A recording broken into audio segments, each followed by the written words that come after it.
Your dog has been trying to tell you something every single day. And the moment you understand what it is, you will never look at your dog the same way again. Most owners believe they are doing everything right, and in many ways, they are. But there is a gap, often a silent one, between what a dog genuinely needs and what they are actually receiving. And that gap is quietly working against the bond your dog is trying so hard to build with you. Stay until the end, because the last point is the one that changes everything. 1. Greet your dog before you do anything else in the morning. This is something almost no one in the world of dog behavior talks about, and it sounds so simple that most people will move past it without a second thought.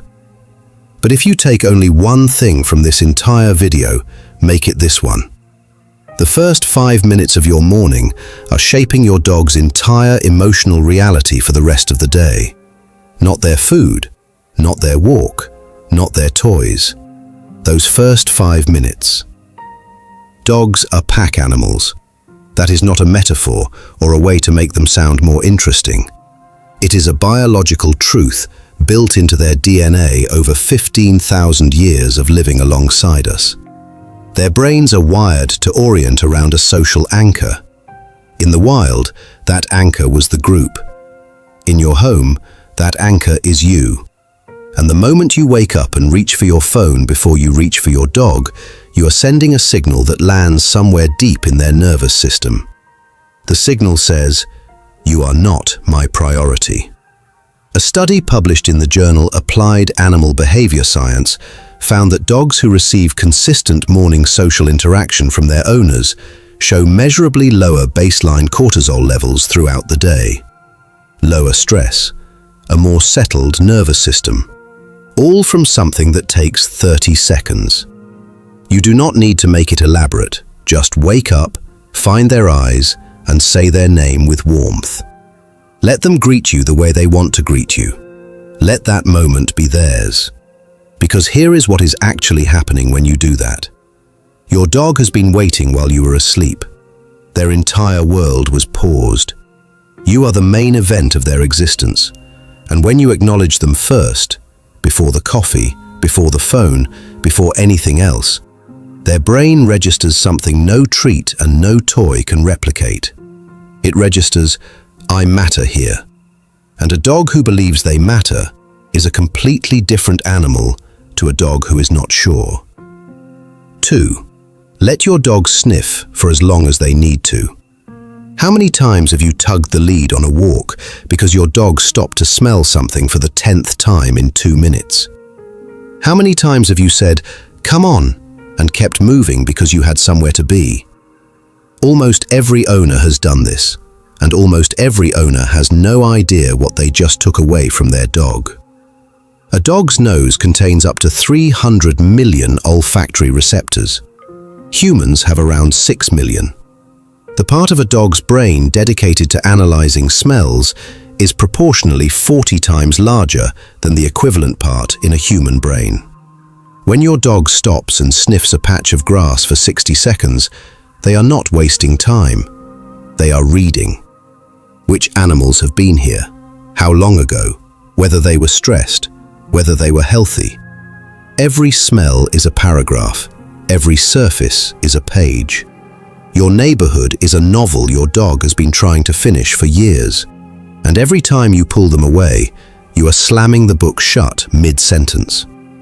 A study published in Applied Animal Cognition found that dogs allowed to engage in extended sniffing sessions during walks showed significantly higher levels of optimism in subsequent behavioral tests compared to dogs who walked the same distance but were not allowed to sniff freely. Optimism, not just lower stress. Optimism. The way your dog is allowed to use their nose affects how they see the world. 20 minutes of genuine sniffing does more for your dog's mental health than an hour of pure physical exercise.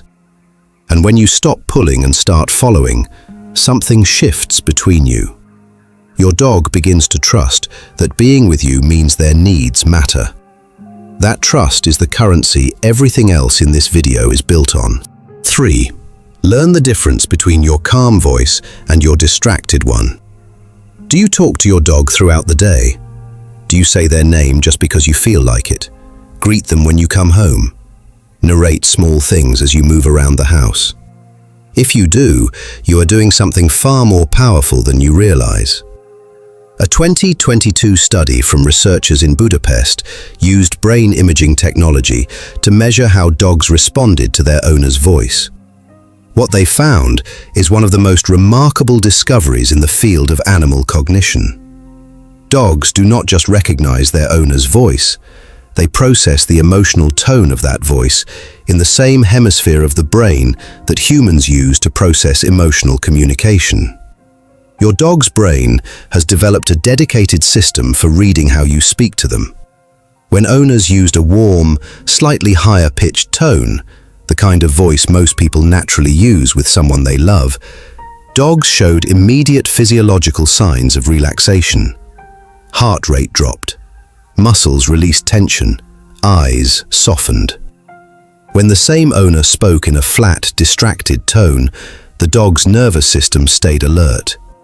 Not because the words were different, because the warmth was gone. Your voice is one of the most powerful regulatory tools your dog will ever have access to.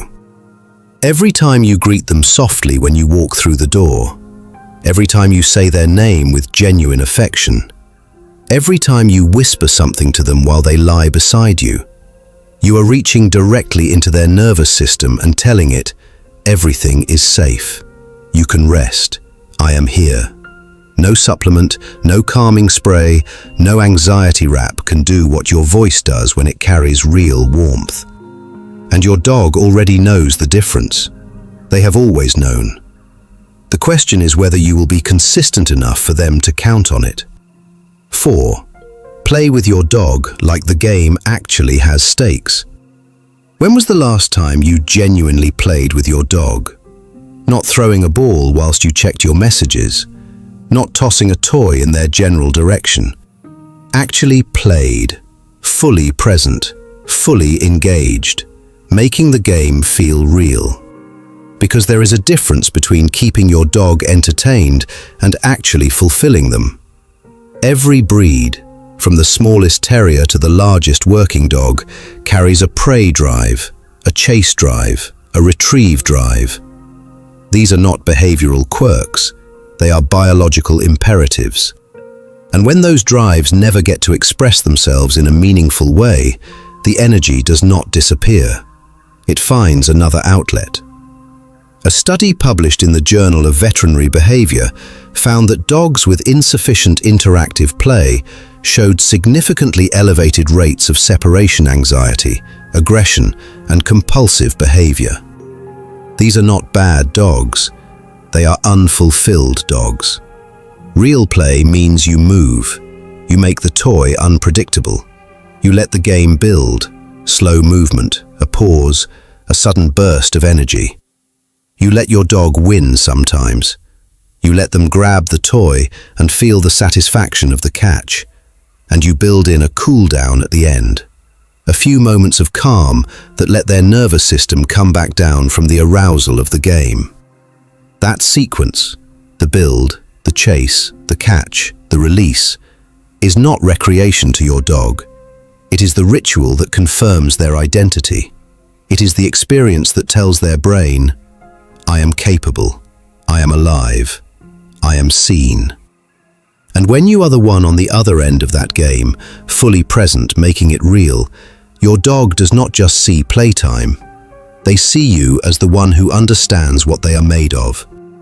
That is a different level of bond than any amount of passive affection can create. 5. Give your dog a space that is completely theirs.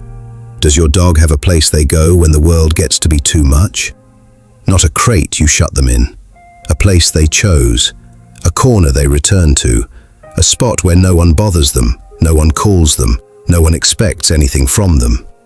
If your answer is no, your dog has been living without something essential. Dogs are social animals who also require withdrawal. The ability to move away from stimulation, from noise, from activity, from interaction and enter a state of genuine rest is a neurological need, not a preference. A study published in the journal Animals found that dogs provided with a dedicated, owner-respected retreat space showed significantly lower indicators of chronic stress compared to dogs in homes where no such space existed. And the key word in that finding is owner-respected. The space only works if the humans in the house understand that when the dog goes there, they are not to be disturbed, not called, not followed, not pulled back into the social world until they choose to return. This is where most owners get it wrong without meaning to. They give the dog a bed in the corner and then call them off it 30 seconds later. They reach down to pet the dog the moment the dog lies down, and every single one of those interruptions teaches the dog the same thing. There is no place in this home where I am truly safe to rest. A dog who cannot genuinely rest cannot genuinely recover. A dog who cannot recover accumulates stress, and accumulated stress expresses itself in ways that look from the outside like behavior problems, but are actually something far simpler. A need that has never been met. Give your dog a place. Let them find it on their own terms. And when they go there, leave them entirely alone. Because to your dog, that space is not just a corner. It is the only proof they have that their need for quiet is respected. 6. Stay still when your dog chooses to rest against you. You know the moment. You sit down and your dog slowly, deliberately walks over, circles once, and presses their body against yours. Your arm goes numb. Whatever you are doing becomes impossible, and you do not move. Most people treat this as a funny inconvenience, a sweet story to tell. But what is actually happening in that moment is one of the most profound acts of communication an animal is capable of. Sleep is the single most vulnerable state any living creature can enter.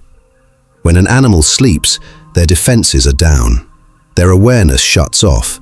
Their ability to detect and respond to threat disappears entirely. In the wild, a dog would not sleep pressed against another creature unless something deep in their biology had decided, beyond all doubt, that this creature would not harm them while they were defenseless. When your dog chooses to fall asleep touching you, they are not just being comfortable. They are making a declaration. Out of every place in the world, out of every surface and corner and safe spot available to me, I have chosen you. You are the safest place I know. And the way you respond in that moment either honors that declaration or quietly erodes it.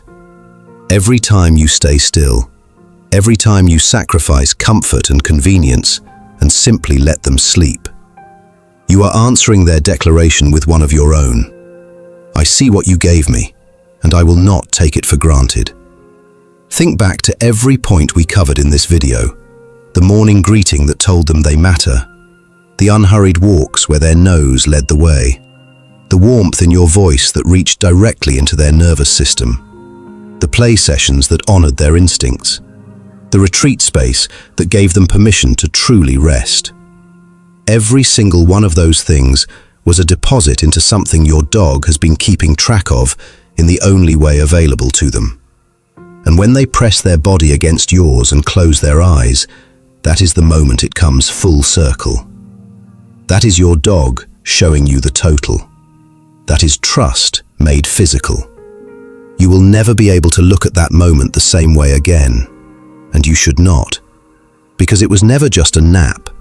It was everything you built together, arriving all at once.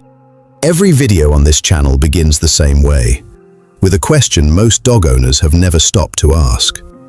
And then we go looking for the real answer, not the simplified version, not the comfortable assumption, the actual science, the studies, the behavioral research that takes years to surface and rarely reaches people in a way that feels like a real conversation.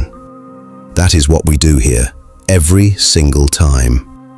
If this video gave you something, a new way of seeing your dog, or a moment that made you stop and think, then do one thing before you leave. Hit like. Drop a comment telling us which of the 6 your dog needs most right now. And subscribe so you do not miss what we are putting out next. Because the more you understand your dog, the better life gets for both of you. And that is always worth showing up for.